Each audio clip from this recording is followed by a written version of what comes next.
Good morning. Welcome to Furman's Corner. We back another episode. We're gonna get right into it. No intro music. My name is Minister Kev, aka Extreme.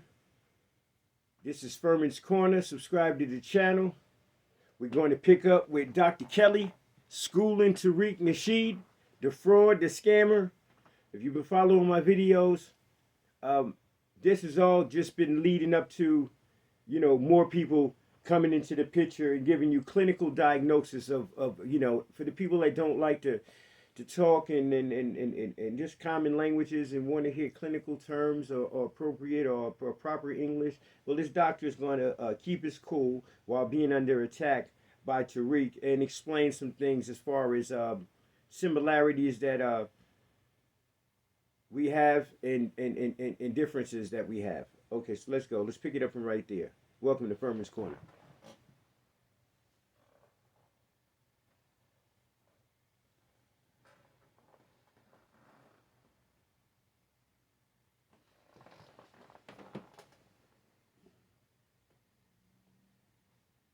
All right. Better? Can you hear me now? So this is Nappy Yankee. Can you hear me now? We did a pretty good show last week. Doing pretty well. Me now? Yeah, I think you can hear me. Can you hear me now? How's that? All right. Listen, at least it broke up towards the end, but and listen, do not block the trolls. Don't block the trolls. All right. Actually, let's just get back to the gist. But yeah, this you see how eloquently he handled that. Most of us aren't gonna handle this as eloquently, but yes, this was total. Hold on 1 second. Let me back up and let y'all catch a little bit of the conversation.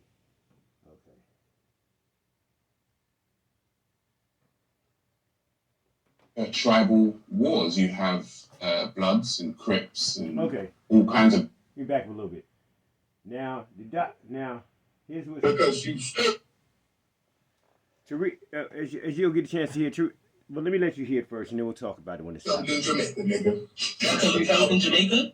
You failed in fucking Jamaica. And then what happened to everybody that's in America? Nigga, we still here to fight. That's what we do. We didn't run like this. Hold on. See, I got to back up a little bit more. Let's do that. Okay. Call themselves Foundation Black Americans and all that. You say it's a lineage. I want to kind of touch on that for a second. You say it's a lineage, and lineages are found in DNA. And as far as I know, you can't find foundational Black American anywhere in anyone's DNA. So I want to understand your thinking and your reasoning behind that. You heard that? You cannot find foundational Black Americans in your DNA. No matter how many, they can't differentiate it.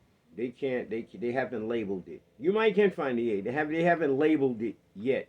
They can't tell a difference between a African and African American, according to the DNA. That's what he's saying. I mean, obviously, when you look at Yvette Carnell, I mean, I don't think you have to be a rocket scientist to figure out that she may live an alternative lifestyle. But that's like saying Chicago is a gay city because you have an overt lesbian that's running the city. Okay, so that's wrong, and that's something that to her defense. Let's be real, that has not been a subject. Only for people who want to take shots at her. But that's not. It's not an LGBT organization. All right, so let's just be fair here. But he says it. He'll throw anything out there because he knows that the From My Bank Account movement is a bullshit movement. It's a whole bunch of bullshit. Foundation of Black American. That's a lineage. That's it. Nothing more, nothing less. You can't lead a lineage. It's a lineage. You are a Foundation of Black American. If you are a descendant of slaves, if you came from this lineage, if you are non-immigrant, you are Foundation of Black American. If you are part of the group who founded and built America, you are a Foundation of Black American. That's not an idea. That's not a theory. A group of black people built America. That's a fact. There's also Chinese people here, slaves, building America, building the railroads. Are they foundational Chinese Americans? I just want to know. I just want to know because there is known facts that Chinese were here too. They were slaves and they were building the railroads. So what are they? Okay, let's go. a group of black people who built America from scratch when there was no America. It wasn't immigrants. It wasn't Europeans who did it. It was foundational black Americans, a very distinct group of people who were part of the Aboriginal black people who were here. Oh, did you hear that word? Did y'all hear what he said? What was the word that y'all caught in the chat? Write it down. Come on, keep up, students. What word did the pimp say? What did he say? You right about that. Do I have to spell it out? Junior pimp. Junior What's pimp. the word that he said? No, it's fund, F-U-N-D, my bank account. Let me give you the hashtag. Let me give you the hashtag, Kia. Okay, just so that we're sure. All right? I got to give you the hashtag. Got to be sure, okay? Hold on. I got this in auto lock. Hold on. Got to make sure. Okay? I always want to be correct on this. There you go. Okay. You heard that, right? Aboriginal. That sounds like Dane Calloway talk, does it not? And what does Dane Calloway teach? What does he teach? Hell, the slave trade didn't even happen now, did it? Unbelievable. But yeah, you heard what he just said. And some of the black people who were brought over later on.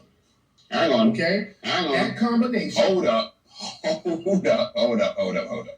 So you say that the foundational black Americans built America, and they are from a distinct group of people who were originally here, and then some, you said, that were brought over from somewhere else. Well, that somewhere else would be Africa.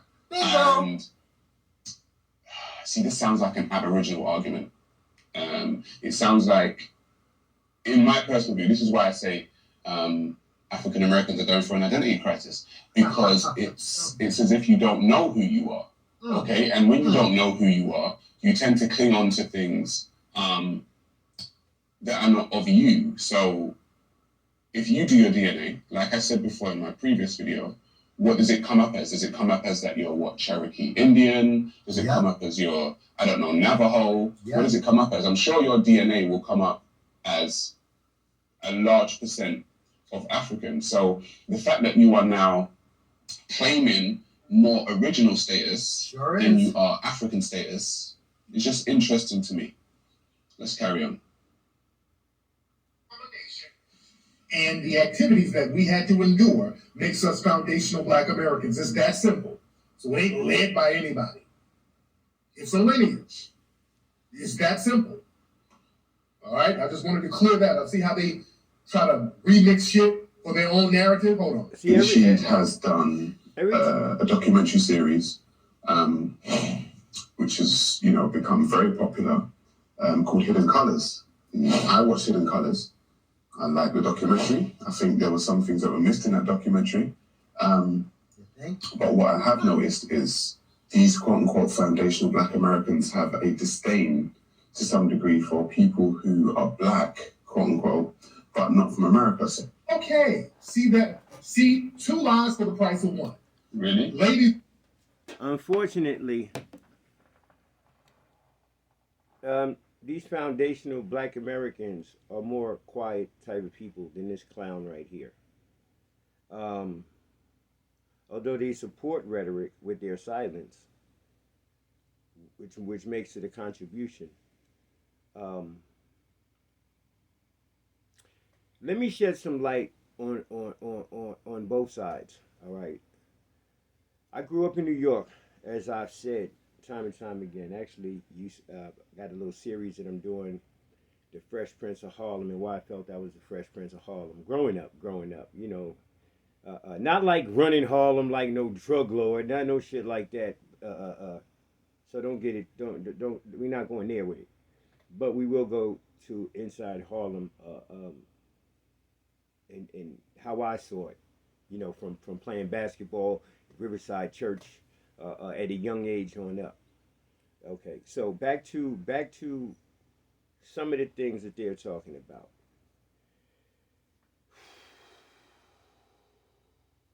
I've lived in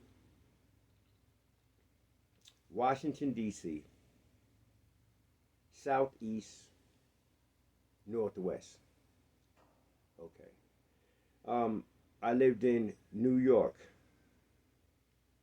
I lived in uptown Bronx, New York, which has a large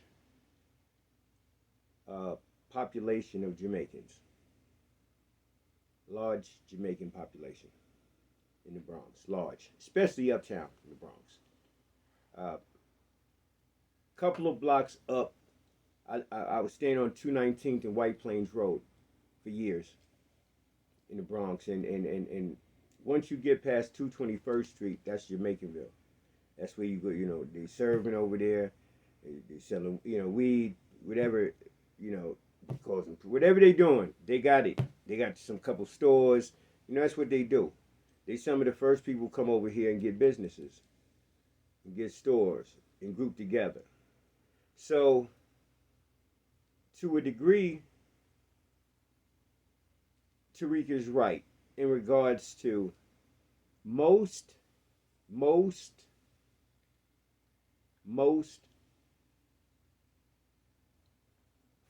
black foreign people, exception of London. London has a certain type of hospitality. Great Britain has a certain type of hospitality to people. How they talk. Or maybe just how they talk just sounds friendly. I don't know. But as far as Haitians, Africans, maybe even Jamaican, people that work in society, they are very rude people.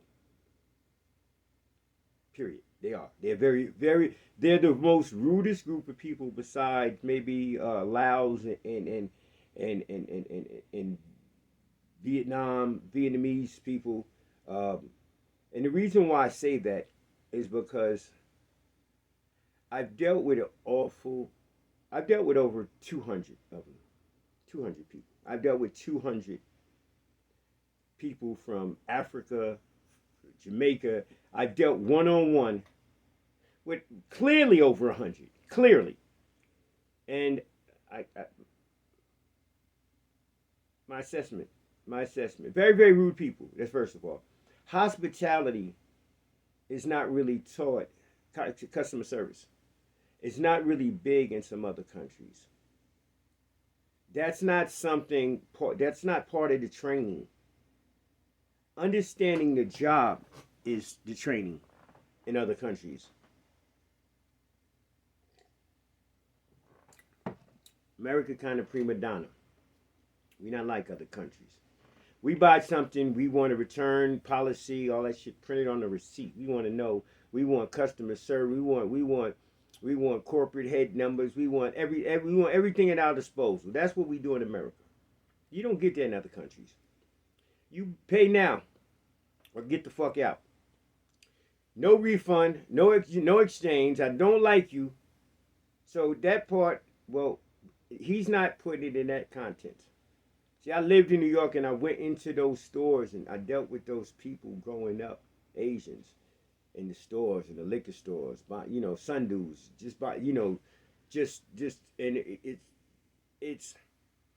it's a clash because number one, let me deal with each situation individually. With the Asians coming into their establishment, knowing that there's a possibility that you're going to steal something, because that's what we did. We went to the store trying to steal shit. We made them develop a certain type of, a different texture of skin. They already came over with tough skin. And it would appear that for some of the people that were able to come over here, get loans and stuff like that there, and surpass foundational Black Americans that have been over here. And this is where the